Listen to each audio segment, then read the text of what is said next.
Assalamualaikum warahmatullahi wabarakatuh. Pemirsa Oksigen, kembali lagi dalam acara Tausiah Harian Ramadan bersama saya Putri Yulianti dan Ustadz Fazlur. Assalamualaikum Ustadz. Waalaikumsalam Putri. Gimana puasanya Ustadz? Alhamdulillah lancar. Alhamdulillah. Dan pastinya kita juga akan menjawab pertanyaan dari pemirsa di rumah mengenai keajaiban di waktu subuh. Oke, kalau begitu langsung saja Ustadz tausiahnya. Bismillahirrahmanirrahim. Assalamualaikum warahmatullahi wabarakatuh.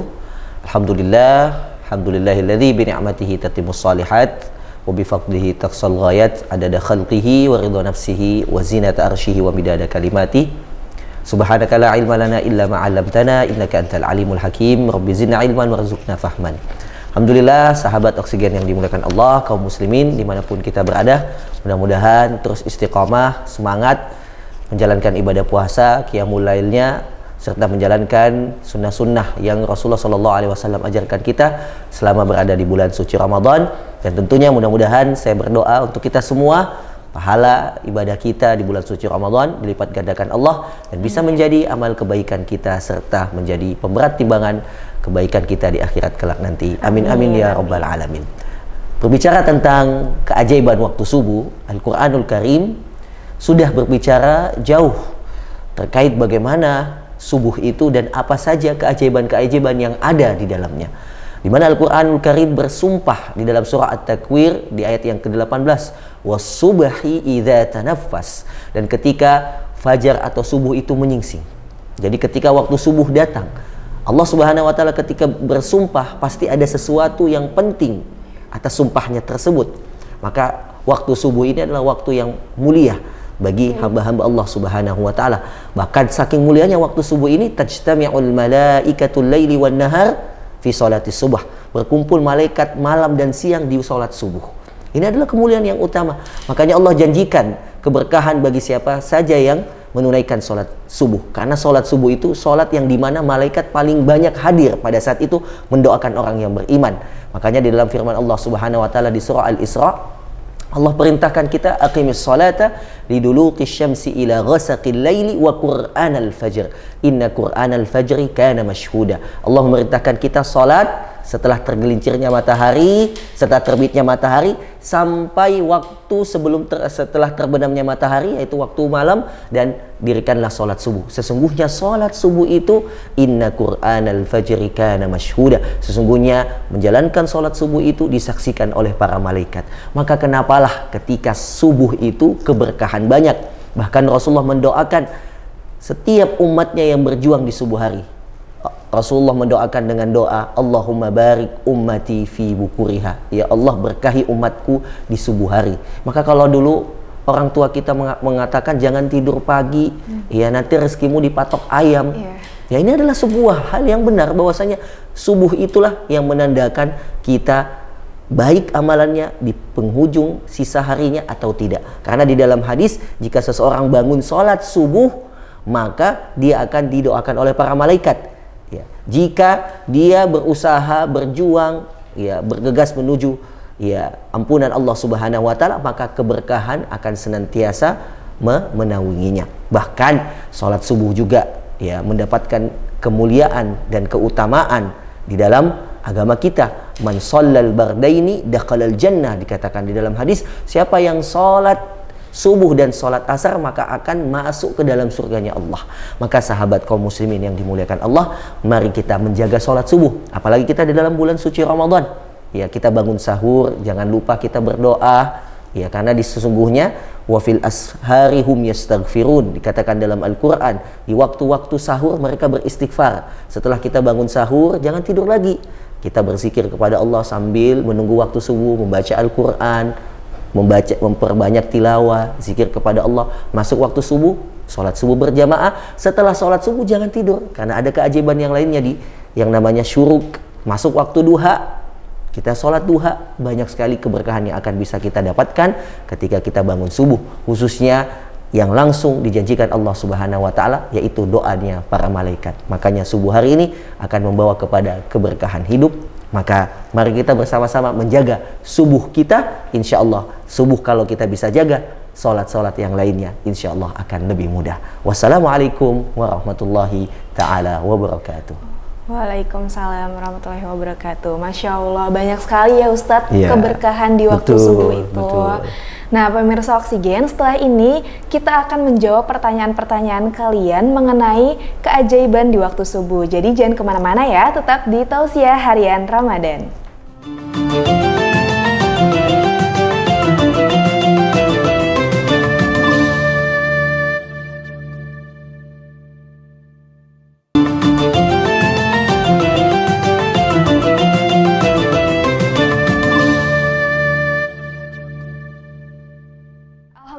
Kita kembali lagi ya Ustadz di acara Tausiah Harian Ramadan.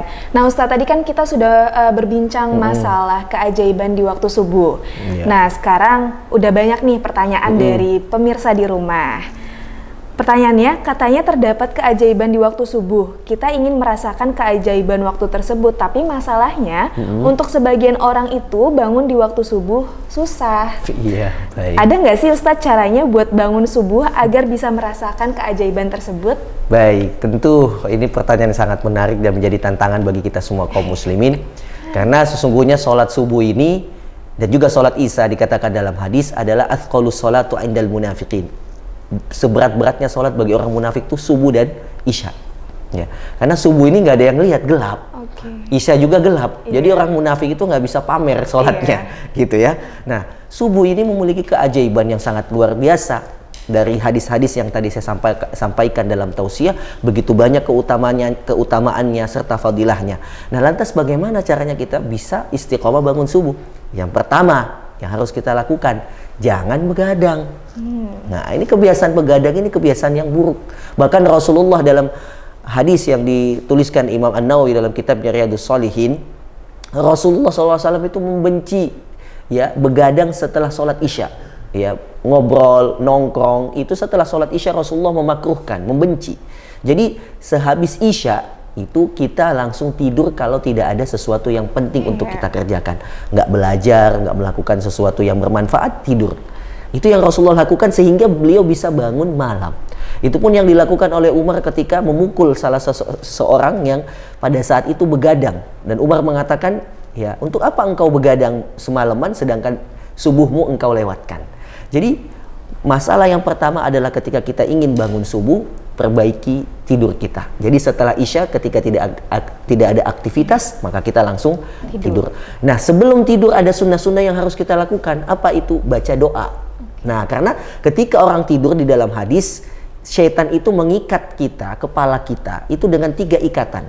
Jadi ketika kita tidur, ya kita bangun dari tidur, sebelum tidur kita berdoa, kita ingin bangun dari tidur, baca doa lagi. Baca doa, ikatan 1 lepas. Kemudian setelah itu kita berwudu, ikatan kedua lepas. Kemudian kita bangun untuk sholat, ikatan ketiga lepas. Maka siapa yang melakukan 3 hal ini di dalam hadis, maka paginya dia akan semangat. Tetapi siapa yang tidak melakukan 3 hal ini, pasti paginya malas-malasan. Maka bisa kita lihat orang yang istiqomah bangun subuh, pasti paginya semangatnya berbeda sama orang yang bangunnya kesiangan. Nah, jadi ini tips ya untuk para pimpinan-pimpinan ya ataupun siapa mengetahui ya karyawannya malas-malasan atau siapapun itu, berarti dia bangun subuhnya telat. Ya. Jadi jangan begadang ya. Jangan begadang. Jangan sleep callan. Iya, ya pokoknya hal-hal anfaida tinggalin lah. Oke. Gitu.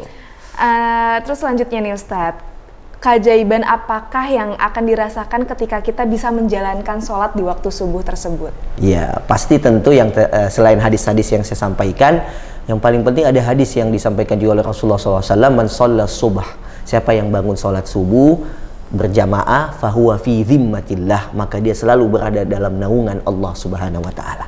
Jadi kalau sholat subuh kita sudah bagus, bangunnya tepat waktu, apalagi yang kita harapkan kecuali perlindungan Allah. Kalau Allah sudah melindungi kita, siapa yang bisa mengganggu kita?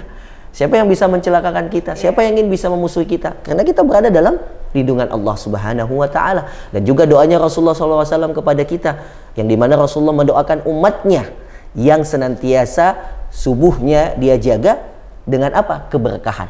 Apa itu keberkahan? Penambah kebaikan hidup. Jadi dia akan selalu berusaha termotivasi untuk melakukan satu kebaikan dengan kebaikan yang lain. Maka inilah manfaat ketika kita istiqomah menjaga sholat subuh. Apalagi di bulan Ramadan ya.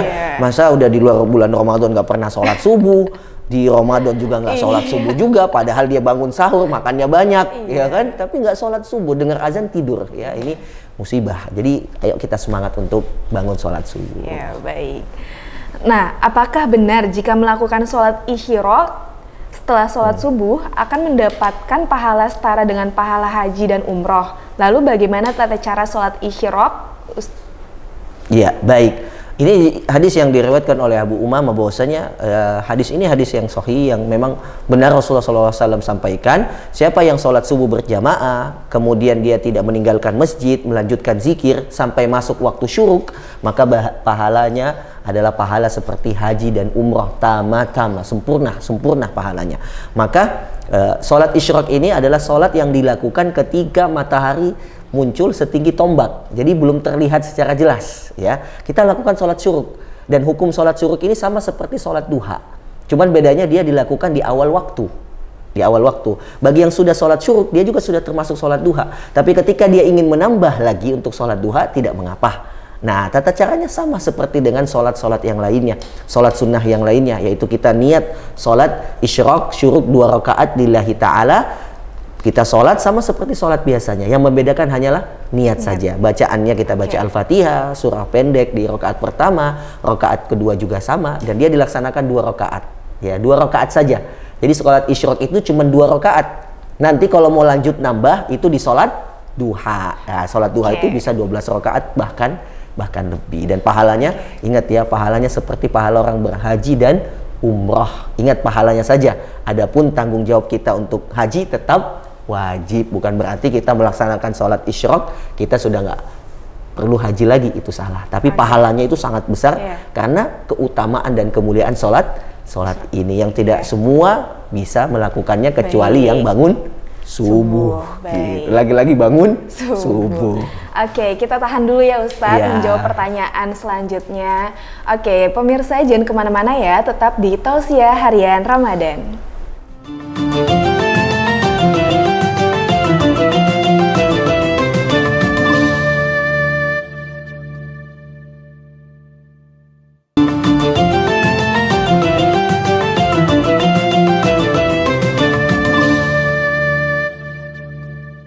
Alhamdulillah, kita kembali lagi dalam acara Tausiah Harian Ramadan. Baik Ustadz, sebelum kita menjawab pertanyaan selanjutnya, aku ada tips and trik berdagang ala Rasulullah. Oke, kita lihat dulu cuplikan berikut ini.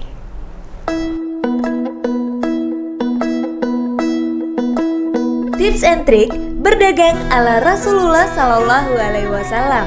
Selain aktif berdakwah, Rasulullah Shallallahu Alaihi Wasallam juga dikenal sebagai pedagang yang sukses. Bahkan Rasulullah sudah mulai berdagang sejak usianya masih belia. Lalu bagaimana sih tips berdagang ala Rasulullah Shallallahu Alaihi Wasallam?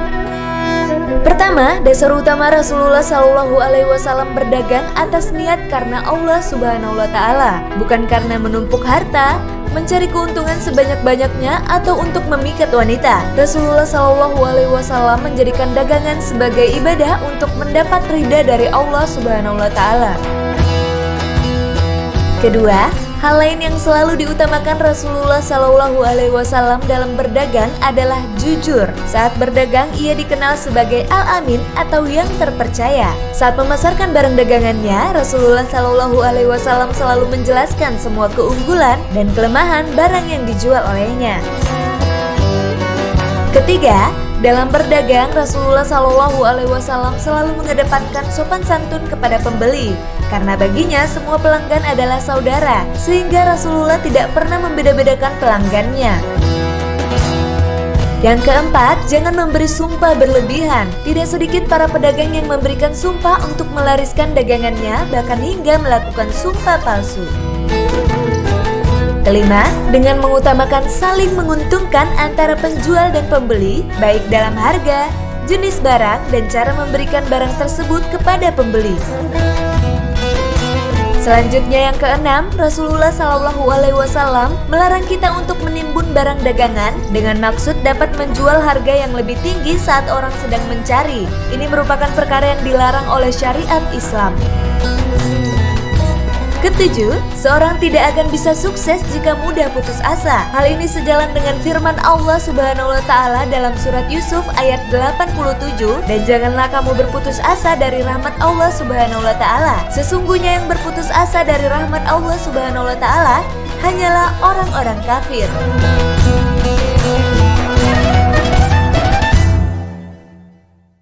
Nah, itu tadi tips and trik berdagang ala Rasulullah. Semoga bisa menjadi pedoman untuk kita yang baru mulai berdagang ya Ustadz. Amin, amin, insyaallah. Oke, kita lanjutkan ke pertanyaan selanjutnya nih. Salah satu keajaiban di waktu subuh itu bisa diampuni dosa-dosanya. Tapi bagaimana caranya kita bisa mengetahui bahwa dosa-dosa kita telah dihapus? Baik, Masya Allah. betul sekali. Jadi sesungguhnya melaksanakan sholat, ya, berangkat ke masjid. Di dalam hadis, siapa yang mengambil wudhu di rumahnya kemudian dia berangkat ke masjid, setiap langkahnya itu penggugur dosa. Setiap kita melakukan sholat itu penggugur dosa, apalagi sholat subuh yang kita ketahui fadilahnya yang begitu luar biasa di sisi Allah Subhanahu wa taala. Tapi tadi pertanyaannya yang bagus, bagaimana cara kita mengetahui dosa kita sudah diampuni atau belum, atau sudah terhapus atau belum? Kata para ulama, salah satu caranya adalah dengan mengetahui, ya, bagaimana kedekatan kita setelah bertobat kepada Allah. Jadi kita sudah bertaubat nih. Taubat itu apa? Ar-ruju' ilallah, kita kembali sama Allah. Kalau kita kembali sama Allah kan berarti dekat sama Allah. Nah, maka kalau kita sudah mengatakan bertaubat, dosa-dosa kita kan diampuni. Maka kita lihat diri kita, apakah kita sudah semakin dekat sama Allah setelah bertaubat atau tidak, atau malah semakin jauh. Kalau kita semakin dekat sama Allah, ibadahnya semakin rajin, sholatnya semakin dijaga, baca Qur'annya dia juga coba berusaha untuk dekat sama Allah dengan berbagai macam, ya, cara ibadah yang dia lakukan, maka itu adalah salah satu bukti dan tanda dia sedang diampuni dosanya, karena dia didekatkan kepada Allah. Nah, adapun sebaliknya, kalau kita berbuat dosa kemudian setelah itu kita merasa tetap jauh, berarti ada yang salah dalam pertaubatan kita. Boleh jadi tobat kita tidak sungguh-sungguh. Seperti itu. Masya Allah. Terus pertanyaan terakhir nih Ustadz. Iya. Apakah benar sedekah subuh itu memiliki keutamaan tertentu? Manfaatnya apa saja sih Ustadz, dan bagaimana cara mengamalkannya? Baik. Tentu sedekah itu, ya, bagi orang yang beriman adalah pembersih harta kita. Khudh min amwalihim shadaqatan tutahhiruhum wa tuzakkihim biha, itu yang disampaikan Allah di dalam surah Taubah. Jadi bersedekah atau membayar zakat, berinfak itu adalah mensucikan harta kita. Karena di setiap harta kita tuh ada hak milik orang lain yang harus kita keluarkan. Dan itu juga untuk menghilangkan rasa pelit dalam diri kita, ya. Maka ketika waktu subuh tentu kemuliaannya lebih bertambah. Jadi kalau kita beramal tuh cari waktu-waktu yang lebih afdol, yang lebih mulia, karena tentu pahalanya lebih besar. Contoh puasa di bulan Ramadan, puasa lebih besar, pahala lebih besar. Kenapa? Karena bulan Ramadan adalah bulan puasa.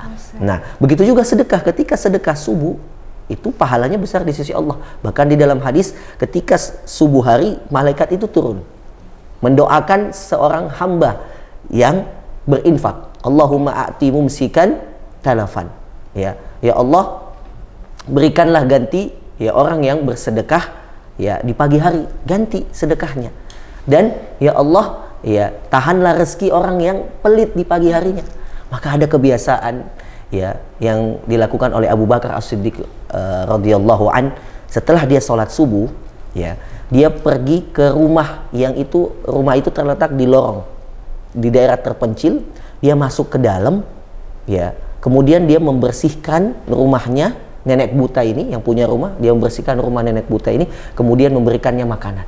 Umar bin Khattab yang melihat, ya, keadaan Abu Bakar As-Siddiq setiap pagi, setiap subuh, setelah sholat subuh ke sana, dia penasaran, akhirnya dia datang. Dia datang ke rumah tersebut dan bertanya, apa yang dilakukan oleh sahabat saya itu setiap pagi di sini? Kemudian ibu buta itu mengatakan, dia membersihkan rumahku dan memberikanku makan. Dan Umar pun pada saat itu menangis dan mengatakan bahwa inilah, ya, amalan yang tidak bisa kami lakukan menandingi amalannya Abu Bakar As-Siddiq. Apa itu? Sedekah pagi, sudah berbuat baik di waktu subuh. maka pasti kemuliaannya, keberkahan hidupnya akan diterima insya Allah. Masya Allah. Jadi jangan pelit-pelit ya pemirsa Oksigen untuk mengamalkan di waktu subuh. Betul. Oke, berhubung sudah mendekati waktu berbuka puasa, saya Putri Yulianti dan Ustadz Fazrul pamit undur diri. Sampai jumpa di episode selanjutnya di jam dan hari yang sama. Wassalamualaikum warahmatullahi wabarakatuh. Waalaikumsalam warahmatullahi wabarakatuh.